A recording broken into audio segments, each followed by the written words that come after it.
Hello friends, welcome back to our next session of e-learning. So since last two sessions we are discussing about the quiz that we have attempted in last week. So this is the last quiz based on the NMR and mass spectroscopy. So we'll try to discuss the different questions and we will try to find out the answers for this. So the first question was the spin quantum number is a letter 2. So you have four options: atomic number, mass number, both 1 and 2, or the last option was it is not related to atomic or mass number. So if you remember our the presentation that I have shared with you, if you are able to recall the slide of the presentation where it is clearly stated that the spin quantum number I is related to the both atomic and mass number of the nucleus.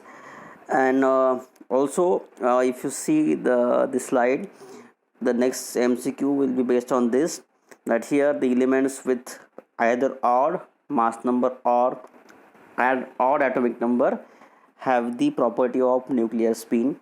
So here you will get your answer that I is have a relation with both atomic and mass number.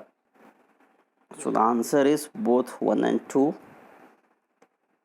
Now the next questions: elements with nuclear spin must have, if you can recall the slide just I have shown you, that either odd mass number or odd atomic number. So the answer is this one. Nucleus having nuclear spin or atom having nuclear spin must have either odd mass number or either atomic number, odd atomic number, because if the atom has either odd mass number or odd atomic number, it will show nuclear spin. The relationship between the emitted radio frequency and the strength of the applied magnetic field is proportional to the applied magnetic field. The relation is proportional. The answer is C. Now we have to name the reference standard used in NMR. This is the favorite question that every examiner will ask you in your viva. So very famous, the answer is TMS, that is tetramethylsilane. The answer is tetramethylsilane, because if you able to recall that we have discussed about the tetramethylsilane, if you are able to recall this slide, that tetramethylsilane which are having 12 equivalent proton, that is silicon group attached with 4 methyl group, and if you see all these have very less electronegativity, so the signal of TMS will appear towards the upfield side, and it is considered as the most shielded signal, and it is used as a reference standard in NMR. So answer is TMS, tetramethylsilane. The next question: true or false? Water is better solvent for recording NMR spectra. But just now, as we have seen earlier, that the solvent must be free from any kind of proton. So the answer is false here. Water is not. In fact, water must be completely removed before you record NMR spectra. There must not be any traces of water present. Then the unit of chemical shift is ppm. If you remember, it is not the mm of Hg or ev or millimoles. The answer is ppm, because chemical shift is measured in terms of ppm. So in mass spectroscopy, species are separated based on their dash ratio. So if you remember the application of mass spectroscopy, it is used to confirm the molecular weight of the compound, and the separation is based on the mass to charge ratio and not the number of proton to electrons. So the answer is mass to charge ratio, M by E. name the methods to generate the ions in mass spectroscopy. So here you have to name the 4 different methods of generation of ions in mass spectroscopy. So if you can recall the earlier video, so these are the 4 methods that are used for generation of ions in mass spectroscopy: electron impact ionization, chemical ionization, fast atom bombardment, and electrospray ionization. So these are the 4 methods to generate the ions in MS. So now the next question is, while producing ion using electron, how much energy must be produced? So if you are able to recall that earlier video, if you remember this video, where we have discussed the de Broglie matter wave equation, and here we have studied that an energy of 70 electron volt, which is equivalent to 0.14 wavelength, and that is the distance of chemical bond. So your answer must be 70 electron volt. So your answer must be 70 electron volt here. Now the next question is, how many signals are possible for this compound in HNMR spectra? So this is an acid, CH3, CH2, CH2, COOH. So now when you have to determine the number of signals present in given compound, here you have to determine how many different types of protons are there. So if you see the protons of methyl, CH3, then CH2, then another CH2, and the protons of carboxylic group. So here you can see there are 4 different types of protons are there.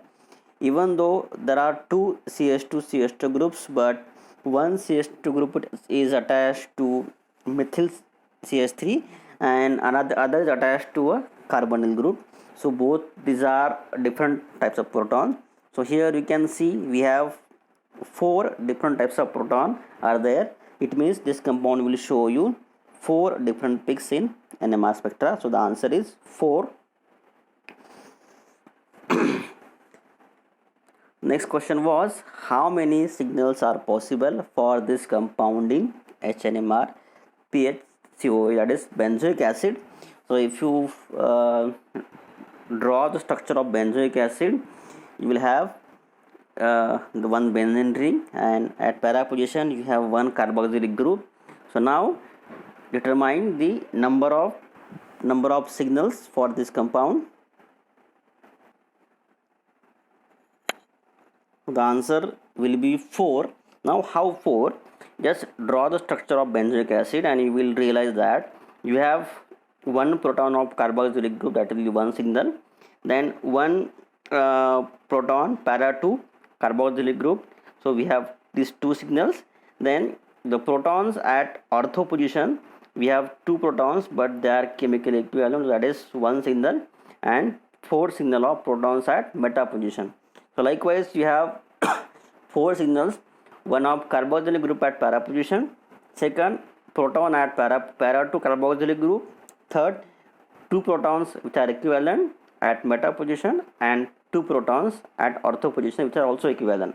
So you will observe 4 peaks in HNMR spectra. Now which of the following HNMR signal will be most de-shielded? Now, so when we discuss about the shielding and de-shielding, so one rule we know that as the neighboring atom is electronegative, it has the de-shielding effect. And if you compare the electronegativity order of the halogens, so it is like fluorine is more than the chlorine, than bromine, than iodine. So if you look at this electronegativity order, so it is very clear that an atom attached to fluorine will be more de-shielded. So your answer will be CH3F. So from among this, CH3F will be most de-shielded. Now the next is very similar question. Which of the following HNMR signal will be most shielded? Now as the same thing that we have seen, as we know that iodine is comparatively less electronegative, so answer will be here is methyl iodide. Now the next question was peak or signals in NMR can be splitted by its equivalent proton, true or false? So as we know that the equivalent protons, they do not split the neighboring protons if they are equivalent proton, so the statement is obviously false here. Now the next question is predict the correct multiplicity pattern and the number of signals in HNMR for given compound. So this is one compound given here, BrCH2CH2Cl, and we have to predict that how many signals are possible for this compound. So it is this example that we are talking about, BrCH2CH2Cl. Now as we know, even though the protons I have labeled as A and B, because proton A are attached to bromine group and proton B they are attached to chlorine group. Now if you see here, HA type of proton, it has two neighboring hydrogens. So when you solve the problem, you must be remember the n+1 rule, where n is the number of neighboring or different types of proton present. So for HA type of proton, we have two neighboring hydrogen. So according to n+1 rule, 2 plus 1 is equal to 3. So you will get a triplet. So answer must be a triplet. Now for HB type of protons, it also has two neighboring hydrogens. So according to n+1 rule, you will get 2 plus 1, that is 3. So you will have the triplet as a signal. So HA will have one triplet and HB will have two triplet. And another thing you must note here is HB signal will be little downfield side, because as we know that the bromine is more electronegative than chlorine, so HB will be little more downfield as compared to HA, right? So this way we can solve the problem, and you have to remember the n+1 rule, where n is the number of neighboring hydrogen. So the answer will be, you will get two triplets. So the answer is here, you will get two peaks and both will be triplet. Now the next question was predict the multiplicity pattern and number of signals for this compound CH3CH3. So this is again interesting example and quite confusing. So we are talking about this example. So prima facie one can directly say that as it has three neighboring protons, so 3 plus 1 is quartet. But remember, if you see this red line, which is a line of symmetry, so it means that both the protons on the side of the symmetrical line, they are equivalent. And you have to remember the rule that peaks or signal cannot be split by its equivalent. So you always have to remember when you count the number of neighboring protons, if the neighboring proton is equivalent, then the peak or signals cannot be split by its equivalent proton. So now we will try to find out the answer here.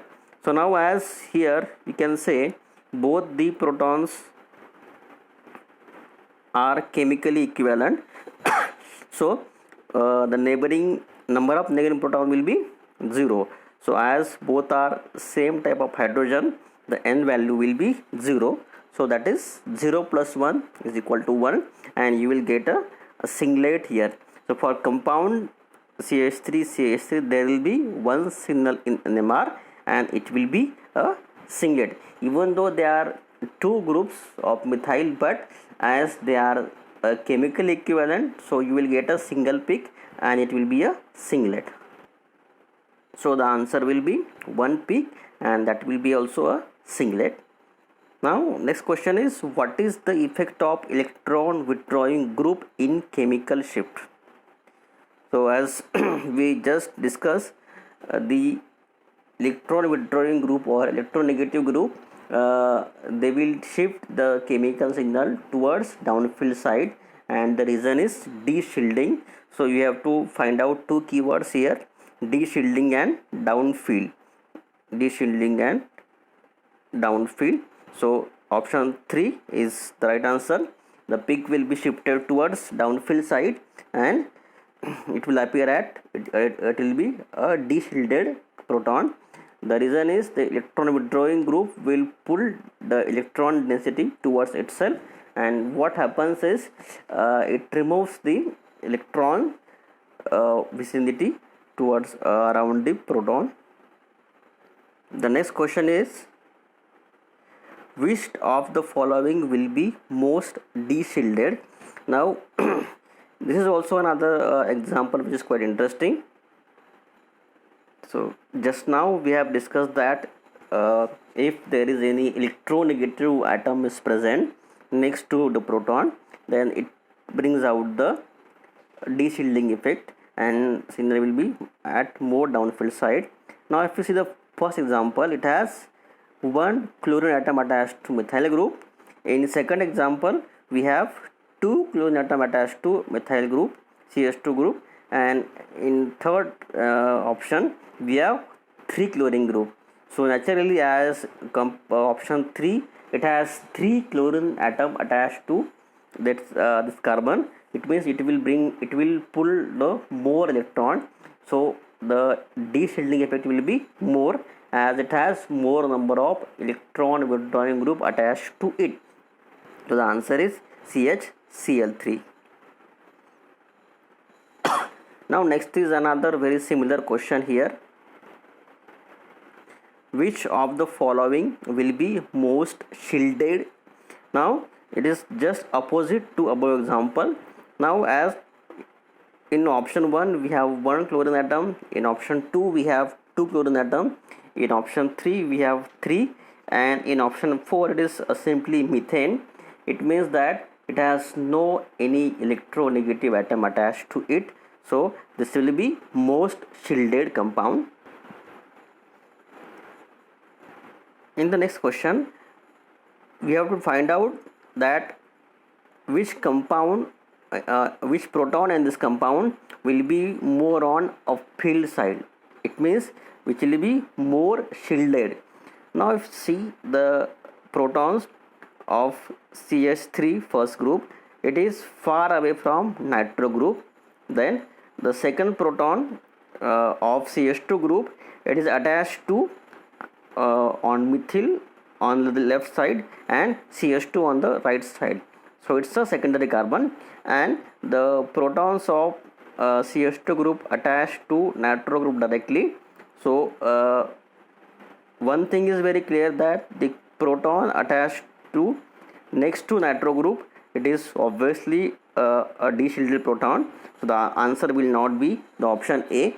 In option 2, protons of methyl group, as we can see here, this is the right answer. It is far away from nitro group, so this will be answer. Let's talk about the protons of CH2. Why they are not more on the uphill side? Because it is attached to methyl and CH2 group here, so it is a secondary carbon.